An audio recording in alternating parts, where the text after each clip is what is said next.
Lukso sa ginapit ulang kaya makaburiduing kalasi minduru kumangkani malagu kumurus imban Nung kami ay magsabi tungkol sa Panginoon ay ang mga pinuno dito na parang ayaw sila tanggap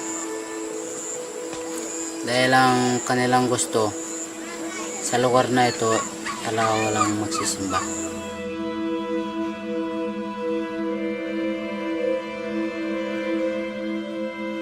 Nung pasukin natin ang Kimali, meron tayong kasunduan na edukasyon lang, walang relihiyon.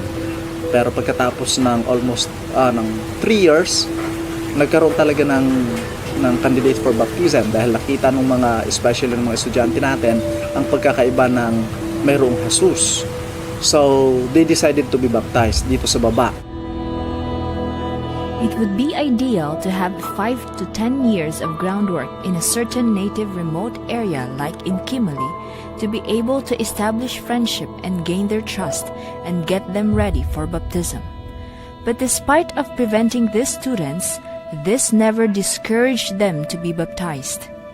It was 3 o'clock in the morning of Saturday when these students decidedly left their homes without their parents' knowledge and consent. They cautiously walked for at least 2 hours to reach the lowland just to proceed for the baptism. Umuwi sila doon sa Kimali na baptized na. Ikinagalit yun ng chieftain, ng leaders. So, sangayon sa kanilang kultura, ang sinumang maglabag sa kultura ay paparusahan at ang parusa ay pagpapangaw. Itatali yung mga paa nila sa isang horizontal na lag. Pagkatapos habang nakatali, kapag hindi pa isusuko yung halimbawa yung pananampalataya, hindi pa isusuko, itataas yun, itataas. Kaya tinatanong sila every an hour or two, isusuko muna o hindi pa. Pag hindi isusuko, ay ilalo pang itataas at pababayaan sila ng halos nakabaliktad ng mga 24 hours. So, gagawin nila yon sa ating mga baptized na mga estudyante. Yan ang mataas na parusa. Sabi namin sa mga kabataan, ay dandi, sabi ko, pangawakan natin. Kahit paanong mangyari. Buti lang siya malakas ng loob. Sabi niya, handa po tayo. Kahit paano pang ginawa ng aking tatay, kasi ang tatay niya, kapitan. Nakala ng ating paglaban. Sabi ko talaga, ito nang mabuti, kaya ganito ang katindi ang pagsubok sa atin. As the day of the punishment was fast approaching, Abar and the children courageously prepared to face that day. It never entered into their minds to surrender or recant their faith. They were never afraid to whatever will happen to them, even if they will face death. Unknowingly, God's intervention is on its way. Yung mga estudyante natin na baptized ay naroon sa bahay ni Abar, nagpipray sila doon. Binigyan kami ng letter dito, nagpadala sila na sure na po napapangawin kami this coming Friday. Pakisama kami sa prayers ninyo. So dito sa ibaba, nagpray kami ng gano'n na lamang. Tapos naroon na sila sa kabilang bahay, sa bahay ni Abar, yun namang mga galit na mga matatandang mangyan na sa bahay ng chieftain. Tapos nakahanda na ang lahat, ang bagin, ang lahat, ang mga kahoy gagamitin, naroon na. Isang tawag na lang hanggang sa ang Diyos ay nagpakita ng kanyang kapangyarihan.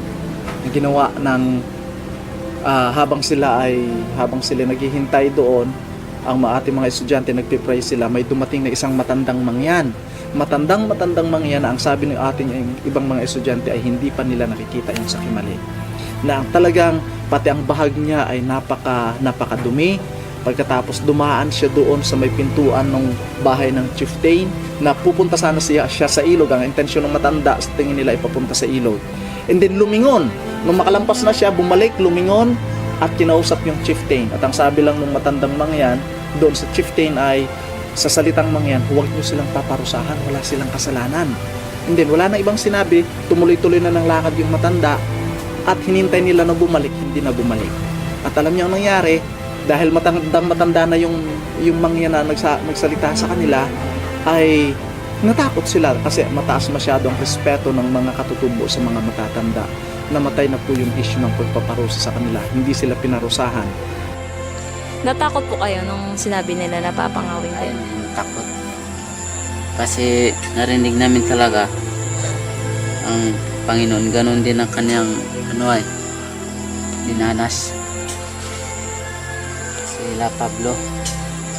Kaya sabi namin, handa kami mapapangaw. Dahil ito ay kaluban ng Panginoon ay. Siguro kung matakot, dun pa sa una, payag na sige, atras na kami. Pero hindi talaga kami nagurong.